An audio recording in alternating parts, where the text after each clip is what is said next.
अक्सर प्रत्येक गांव के बाहर या आसपास एक रहस्यमयी पेड़ जरूर मिलता है। उस पेड़ की खासियत यह होती है कि वो बहुत पुराना, लगभग 100 से 200 साल का होता है। ऐसे पेड़ को कहीं तो खेड़ा के रूप में पूजा जाता है और कहीं पर ऐसे पेड़ को सायों का डेरा माना जाता है। फिर लोगों को एक भयावह दिखने वाला पेड़ दिख जाए, वो भी बरगद, जिसकी बनावट विशालकाय होती है और उसकी जड़ें तने से निकलकर जमीन की तरफ बढ़ती रहती है। मैं हूं ऋतिक और उत्तराखंड का नारायण बागड़ मेरा गांव है। आज मैं लंबे समय बाद एकांत की खोज में शहर से गांव की ओर आया हूं। यहां आकर पाया कि गांव भी शोर से भर चुके हैं। अब इस शोर से भरे मोहल्ले से निकलकर गांव के बाहर की ओर निकल रहा हूं। मैं एक युवक हूं जो गांव से दूर रहकर दिल्ली यूनिवर्सिटी में पढ़ाई कर रहा हूं। मुझे अपनी बीती बातें इस तरह याद आ रही है जैसे मैं अब भी इनमें ही खोया हूं। कभी मैं इस शोर से निजात पाने के लिए गांव के आखिरी छोर पर मौजूद बरगद के टहने पर जाकर सो जाता था। आज लंबे समय बाद उस ओर जाने का मौका मिला है। मैं अपनी तेज चाल में चलते हुई जल्दी ही गांव की सीमा के पास चला गया। वहां पहुंचते ही मैं पीछे मुड़कर गांव की ओर देखने लगा।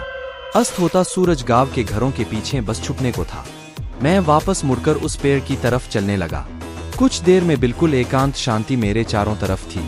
केवल पानी के बहने की आवाज और पंछियों का कलरव मेरे कानों में पड़ रहा था। मन आनंदित था। मैं उस पेड़ के बिल्कुल नजदीक खड़ा होकर उसे छूकर देख रहा था। अब यह पेड़ कुछ बड़ा और विशाल हो गया था। इसका रूप बदल चुका था। मैं एक बार फिर उसकी ओट में जाकर बस बैठने ही वाला था कि एक तेज स्वर मेरे कानों में गूंजा, रुको, वहां से पीछे हट जाओ। यह आवाज कुछ जानी पहचानी थी, इसलिए मैं पीछे मुड़कर देखने लगा। मैंने देखा कि सामने मेरा बड़ा भाई खड़ा है, जिन्हें मैं प्यार से दाजू बोलता हूँ। वो मुझसे लगभग 2 साल बड़ा है। उनकी उम्र 24 होगी। मैंने कहा, दाजू आप यहाँ? दाजू, यही मैं तुमसे पूछना चाहता हूँ, तुम यहाँ क्या कर रहे हो? तुम्हें तो घर पर होना चाहिए। ये समय बरगद के पेड़ के नजदीक टहलने का नहीं है।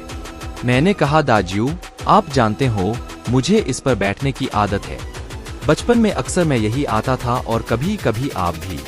दाजू, पर अब वो समय बीत चुका है, अब कोई भी यहाँ नहीं आता। मैंने विस्मय से पूछा, पर क्यों दाजू? दाजू, सब यही बता दूं, पहले उसके घेरे से बाहर निकल। मैंने अपने पैरों की तरफ देखा तो मेरे पैरों के नीचे 1 सेंटीमीटर पर सफेद रंग की एक लाइन थी जो उस बरगद के चारों तरफ खींची हुई थी। मैंने पूछा, दाजू ये क्या है? दाजू, घर चल, सब बताता हूँ तुझे। घर पर किसी को मत बताना कि तुम इस बरगद के इतने करीब थे। मेरी समझ में कुछ नहीं आ रहा था। मैं किसी अबोध की तरफ दाजू के पीछे चलने लगा। मन सोच रहा था कि आखिर ये रोकटोक कैसी और वो सफेद लाइन क्यों बनी थी।